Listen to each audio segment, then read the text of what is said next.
തിരിച്ചടി എങ്ങനെ സംഭവിച്ചു? സാധാരണ പാർട്ടി വൃത്തങ്ങളിൽ മാത്രം ചർച്ച ചെയ്യപ്പെടാറുള്ള കാര്യം, ഇല്ലെങ്കിൽ അതിൻ്റെ കാരണങ്ങൾ അവിടെയാണ് അനാലിസിസ് ചെയ്യുന്നതെങ്കിൽ BJP ഇത്തവണ പതിവ് തെറ്റിച്ചിരിക്കുന്നു. BJP എന്ന് മാത്രമല്ല NDA ആ പതിവിനെ മാറ്റം വരുത്തിയിരിക്കുന്നു. ഇന്നലെ മഹാരാഷ്ട്രയിൽ നടന്ന NDAയുടെ മഹാറാലിയിൽ പൊതുജനങ്ങളോട് എന്തായിരുന്നു പരാജയത്തിന് കാരണമെന്ന് അക്കമിട്ട് എണ്ണി BJPയുടെ നേതാവ് ഫട്നാവിസ് പറഞ്ഞിരിക്കുന്നു.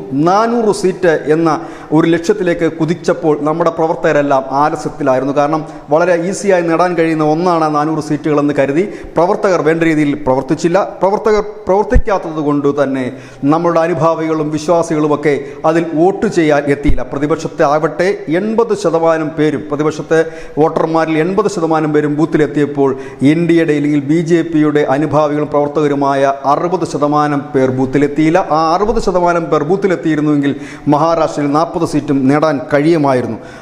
രണ്ടാമത്തെ കാരണമായി പറയുന്നത് പ്രതിപക്ഷം പ്രചരിപ്പിച്ച നുണകളെ നേരിടാൻ NDAയോ BJPയോ പോയിരുന്നില്ല. കാരണം അവർ പറയുന്ന നുണകൾ ജനങ്ങൾ വിശ്വസിക്കില്ല എന്നും ഇല്ലെങ്കിൽ ആ നുണകളിൽ കാര്യമില്ല എന്നും കരുതിയത് കൊണ്ട് തന്നെ ഈ നുണകൾ ജനങ്ങൾക്കിടയിൽ ഉണ്ടാക്കുന്ന സ്വാധീനം മനസ്സിലാക്കാൻ കഴിഞ്ഞില്ല. ഒപ്പം തന്നെ കള്ളങ്ങൾ പ്രചരിപ്പിച്ച മാധ്യമങ്ങളോട് അതിൻ്റെ സത്യാവസ്ഥ വിശദീകരിച്ചു കൊടുക്കാനും മെനക്കെട്ടിരുന്നില്ല. ഇതും ഒരു പരാജയത്തിൻ്റെ കാരണമായി പറയുന്നു. അങ്ങനെ പരാജയത്തിൻ്റെ കാരണങ്ങൾ എണ്ണിപ്പറഞ്ഞൊടുവിൽ ഫട്നാവിസ് പറഞ്ഞു നിർത്തുന്നത് ഏതായാലും ഇനി ആ ഒരു അനുഭവം വലിയൊരു അനുഭവം തന്നെയാണ്. ഇനി അത് ആവർത്തിക്കാതിരിക്കാൻ നമുക്കേവർക്കും ശ്രദ്ധിക്കേണ്ടതുണ്ട്. കാരണം ഈ വർഷം മഹാരാഷ്ട്രയിൽ നിയമസഭാ തെരഞ്ഞെടുപ്പിന് വേദി ഒരുങ്ങുകയാണ്. News desk news India Malayalam.